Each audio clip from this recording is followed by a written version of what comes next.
Q, the winged serpent, is called that because Quetzalcoatl, the winged serpent, is too hard to say. Seriously, Aztecs, name your god something simpler, like God. Q is a fun one. It's what you get when you throw a giant bird into 1980s New York City. Of course heads are gonna roll.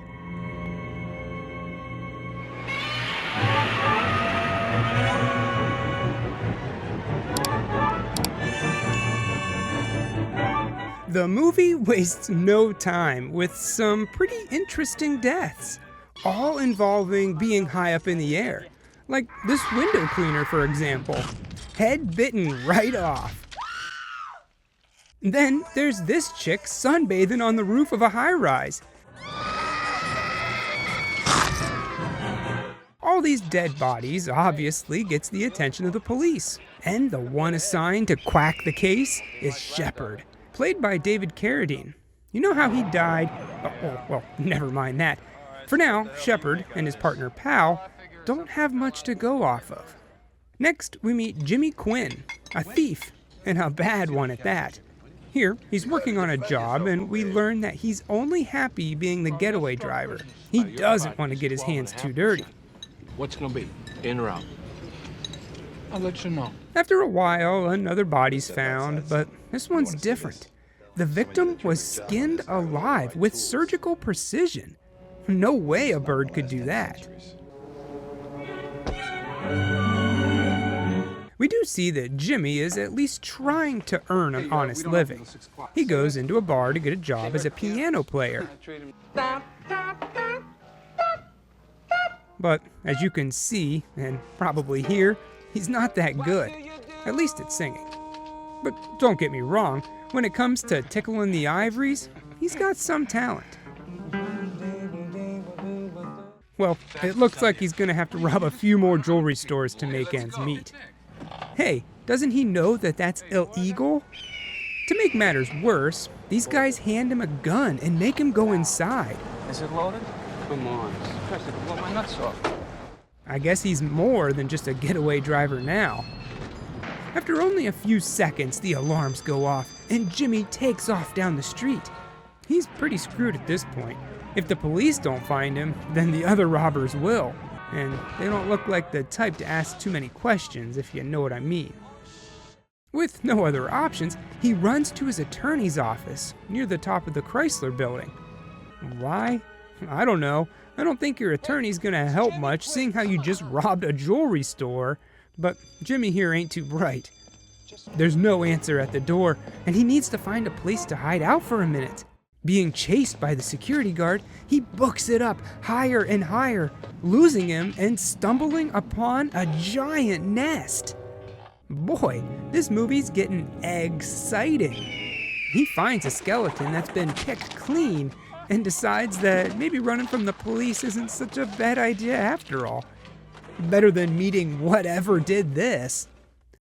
Meanwhile, at a construction site, it's just about lunchtime, and old Q has some impeccable timing.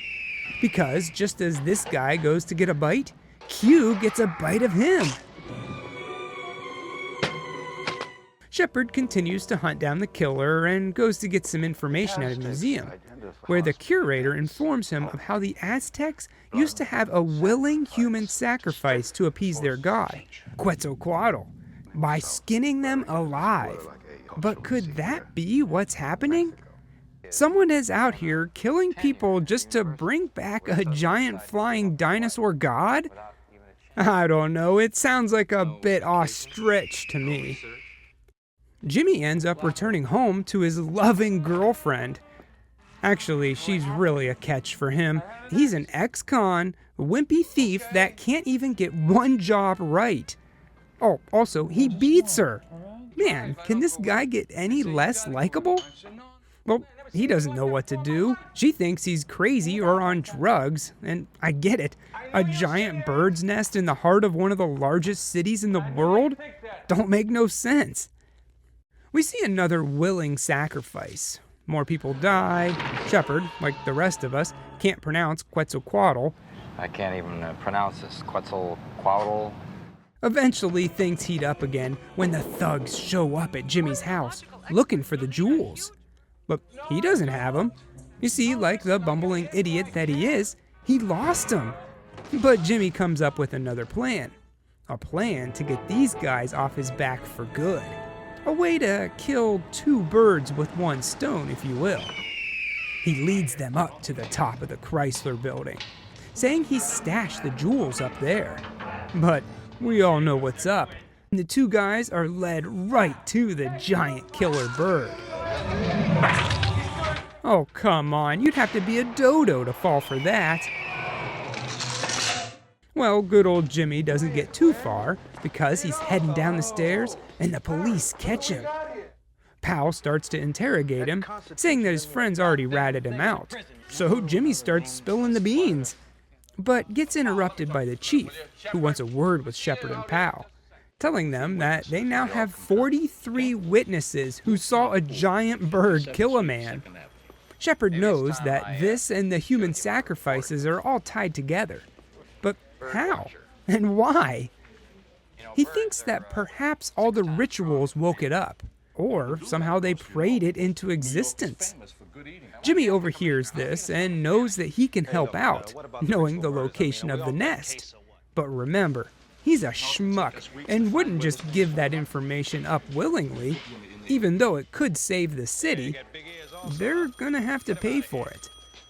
Jimmy gets an audience with not only Shepard, Pal, and the chief, but also the commissioner.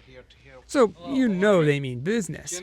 And Jimmy gives him his demands, which is absolute immunity for all crimes he's committed in the past and possible crimes he will commit in the future. On top of that, he wants $1 million from the city and all the rights to any Q merchandise. You pay the taxes on it. You know, nothing too big. While the police work on getting all that gathered up, Shepard takes Jimmy to get some coffee, playing the good cop, listening to him in his troubles. The would-be thief almost gives up the location of the nest without being paid, but Pal comes in ready to crack a couple eggs. He's had enough of Jimmy's crap, and he comes in to tell them that it's time. They have all his demands ready. Now, he has to show them where the creature lives. Everyone follows Jimmy, armed to the beak with weapons, ready to take on Q. Jimmy really soaking it up that he's the hero. When they get up there, there's no bird, but there is the egg. Instead of trying to preserve it, or maybe somehow getting it down so it can be studied, or at least put into a zoo, Shepard has the bright idea to destroy it. Fry up about 500 pounds of bacon. We're gonna have us some breakfast. To make matters worse, the egg hatches and they kill the baby inside. Meanwhile, there's another lead on the people getting sacrificed, and Pal leads a bunch of cops to an old warehouse full of Aztec artifacts. They catch the guy red-handed, literally, in the middle of a ceremony, the willing victim begging them not to interrupt, but they do anyway. It's coming for me. However, the priest/surgeon escapes to the roof.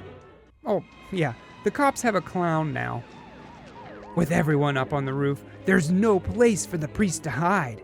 Pal gets attacked by a kite, which is pretty funny, but then he's snatched up and taken by the real thing.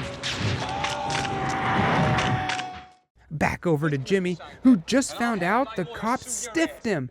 Shepard said it was $1 million for the mama bird, not the egg, so he's getting nothing. Stick it up your brain, your small little brain. That kinda sucks for Jimmy, but remember, he's a schmuck. And finally, his girlfriend kicks him out of the house. If you're through smashing up this place, why don't you take a walk? The police now have their chance to bring Q down, and they don't waste any bullets trying to do so. As for their aim, well, they're a pretty foul shot. But little by little, they manage to hurt Q until she crash lands on top of a building shaped like a pyramid. Everyone running around in a panic. Back to Jimmy, who's moping around his hotel room when he gets a surprise visitor. The priest, upset that Jimmy told the cops of his god's location. He wants Jimmy to say a prayer before he kills him, which the would-be thief just refuses to do. If Jimmy wants to live, he's gonna need a miracle at this point, and it comes in the form of Shepherd. He figured the crazed lunatic would swing by here for some revenge. He shoots the priest dead, and then again, and again, and again. Gee whiz, how many bullets does it take to kill this guy?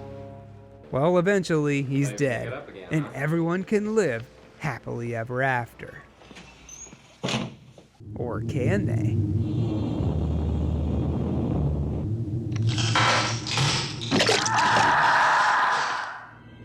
And that was Q, the Winged Serpent.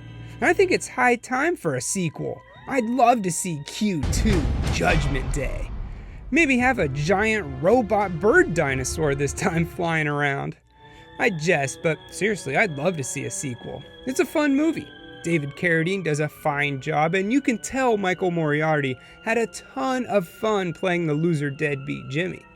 Larry Cohen directed Q, and guess what other movie he directed starring Michael Moriarty? That's right, A Return to Salem's Lot.